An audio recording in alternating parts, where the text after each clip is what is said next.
আসসালামু আলাইকুম ভিউয়ার্স, কেমন আছেন সবাই? ফিরে এসেছি নতুন একটি ভিডিও নিয়ে। গরমে হয়তো অনেকেই ভালো নেই, তারপর আল্লাহ আমাদের যেভাবে রাখে সবাইকে শুকরিয়া করতে হবে, বলতে হবে আলহামদুলিল্লাহ। আজকে দুপুরে ডাল এবং চিংড়ি মাছ ভুনা করেছি। চিংড়ি মাছ ভুনাটাই আপনাদের সাথে শেয়ার করছি। চলুন, মাছগুলো বেছে ধুয়ে নিয়েছি, পানি ঝরিয়ে নিয়ে লবণ দিচ্ছি এবং সামান্য পরিমাণ হলুদ দিয়ে হাত দিয়ে মেখে নেব। এ পর্যায়ে আমি অ্যাড করে দিচ্ছি ফ্রাই প্যানে তেল গরম করার জন্য। তেলটা গরম হয়ে গিয়েছে, এখন আমি মাছগুলো দিয়ে দিচ্ছি। মাছগুলো এপিট ওপিট করে ভেজে নিয়েছি। চিংড়ি মাছ আমি হালকা করে ভেজেছি, কারণ বেশি ভাজলে আমার মনে হয় মাছের ঘ্রাণটা নষ্ট হয়ে যায়। দেখুন ভাজা হয়ে গিয়েছে। ওই ফ্রাই প্যানে আবার একটু তেল অ্যাড করে দিচ্ছি পেঁয়াজ কুচি,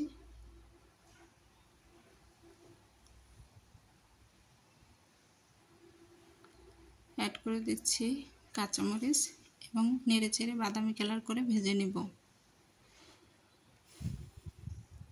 এরপর আমি অ্যাড করেছি পানি, কষানোর জন্য এই পানিটা অ্যাড করেছি।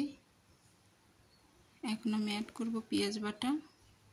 এখানে আমি রসুন বাটা ইউজ করি না চিংড়ি মাছে, কারণ আমার মনে হয় চিংড়ি মাছের টেস্টটা রসুন বাটা নষ্ট করে দেয়। অ্যাড করে দিচ্ছি পরিমাণ মতো মরিচের গুঁড়ো, পরিমাণ মতো হলুদের গুঁড়া, স্বাদ মতো লবণ এবং নেড়েচেড়ে কষিয়ে নিচ্ছি। 2 থেকে 3 মিনিট কষিয়েছি।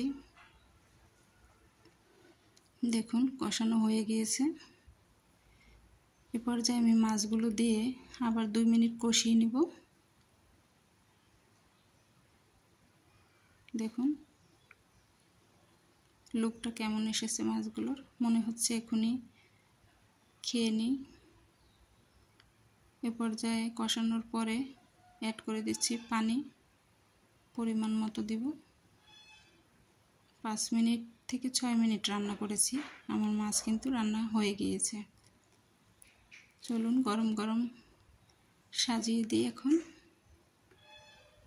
আমার ভিডিওটি যদি আপনাদের ভালো লাগে তাহলে আমাকে কমেন্ট করে জানাবেন, একটি লাইক তো অবশ্যই দিবেন, আর আমার ফেসবুক পেজটি ফলো করবেন, ইউটিউব চ্যানেলটি সাবস্ক্রাইব করে দেবেন। সে পর্যন্ত ভালো থাকবেন সবাই, আল্লাহ হাফেজ।